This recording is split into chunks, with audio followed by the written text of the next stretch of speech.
Did you know that nearly 80% of motorcycle crashes happen within the first 10 minutes of a ride? That's not just a stat, it's a wake-up call. We've all heard the basics: wear gear, don't speed, ride defensive. But what about the real stuff no one warns you about? In this video, we're diving into 10 brutally honest, controversial truths that most riders won't say out loud, but absolutely need to hear. If you've been riding for years, you'll either nod in agreement or feel called out. Either way, don't skip 7. It's the one most riders get completely wrong. Let's begin with number 1. ABS can give you false confidence. Yes, ABS can save your bacon, but riders start riding like they expect the bacon to be saved every single time. That's the trap. ABS is meant to assist, not compensate for terrible braking technique or last-second panic maneuvers. Yet, too many riders start grabbing the brakes like they're slamming a PS5 controller.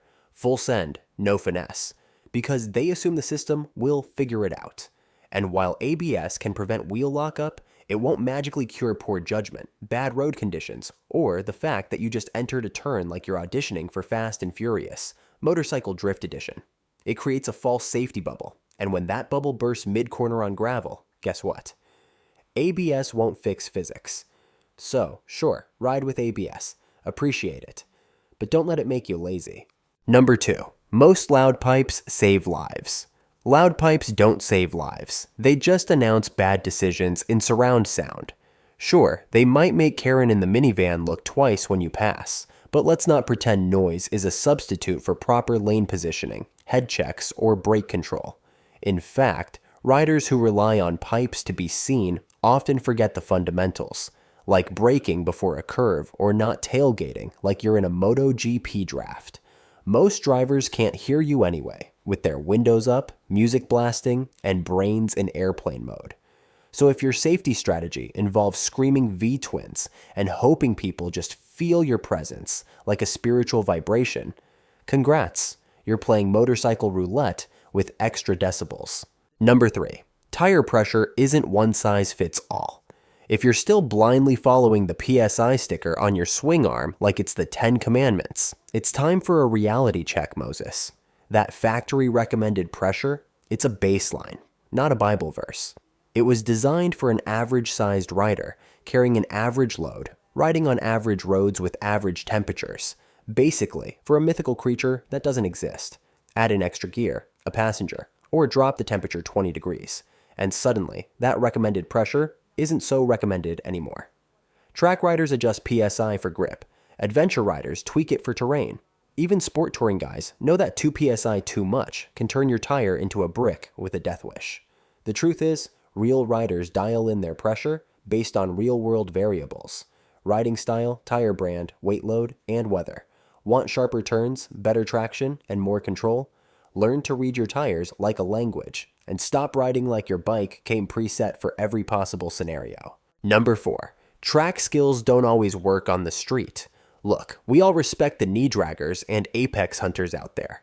Track riders are dialed-in beasts. But what works on the track can get you wrecked on the street.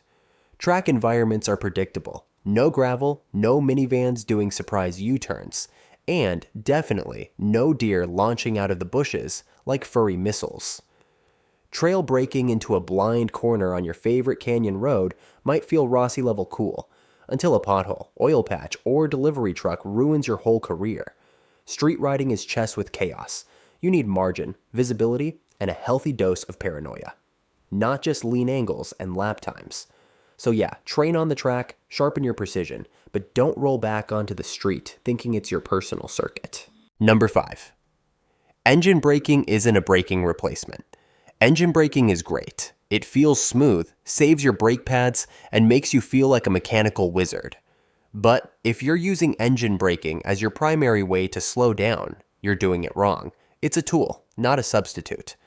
Downshifting into corners and relying on compression to scrub off speed might look slick, but it's no match for the controlled, powerful bite of actual brakes, especially when you need to stop now. Worse, it can unsettle the rear if you're not matching revs properly, making your smooth ride feel like a bucking bronco.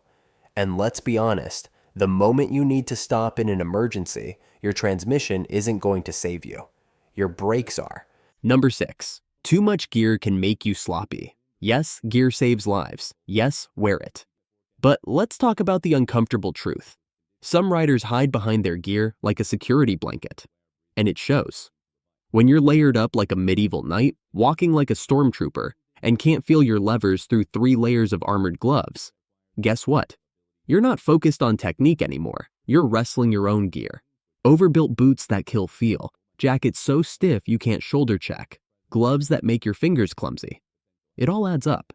And some riders start riding worse because they think the gear has them covered. That's not safety. That's complacency. The right gear should protect you, not smother your control. It's not about how much you wear. It's about how well it fits what you ride. So stop gearing up like you're prepping for a Mars mission and start dressing like a skilled rider who actually plans to avoid the crash. Number 7. Riding in the rain teaches more than any course. You can take every advanced course, memorize every motojitsu drill, and still not learn what one solid rainy ride can teach you. Because rain doesn't care about your certificates. It tests your instincts. It humbles your throttle control, exposes your lazy braking habits, and punishes every sloppy input you didn't even know you were making. Riding in the wet forces you to smooth out, to read the road like a detective, and to develop a whole new respect for traction. You stop riding like a hero and start riding like a strategist. And guess what? That kind of finesse carries over even when it's dry. While other riders avoid the rain like it's acid from the sky, the smart ones are out there learning the real art of control. Number 8. Flat footing is a myth. Flat footing is a comfort thing, not a skill thing. In fact, advanced riders, especially those on tall ADV or track spec bikes, often can't flat foot either, and they're just fine. Why? Because they've mastered the art of balance, body positioning, and intelligent stopping techniques. You only need to get one foot down, and it doesn't even have to be with a locked knee. This obsession with flat footing is why so many great bikes get lowered, which often messes up suspension geometry and ground clearance. It's not about how long your legs are, it's about how smart your technique is. So stop worrying about your inseam and start working on your clutch and balance game. Number 9. Comms can be more dangerous than helpful. Comms can make you ride distracted, overconfident, and sometimes downright sloppy. Jamming to your favorite playlist while carving twisties sounds cool, until you realize you're humming through a corner you didn't fully scan. Or worse, trying to reply to your buddy mid-pass. Unlike a car, you don't have crumple zones, airbags, or a second chance. And every bit of your attention needs to be laser focused on the road, the traffic, and your machine. Riders start relying on comms for navigation and chatter, but lose the headspace for real-time decisions. Use them wisely, sure, but don't treat them like a substitute for spatial awareness or common sense. Number 10. Chasing horsepower can ruin rideability. More power sounds fun until you're stuck wrestling a torque monster that feels like it's fighting you instead of the road. All that horsepower means nothing if the bike becomes twitchy, top-heavy, or downright miserable in everyday riding. Smooth throttle response, balanced handling, and real-world control often get sacrificed for dyno bragging rights. Fast doesn't always mean better. Sometimes it just means harder to enjoy.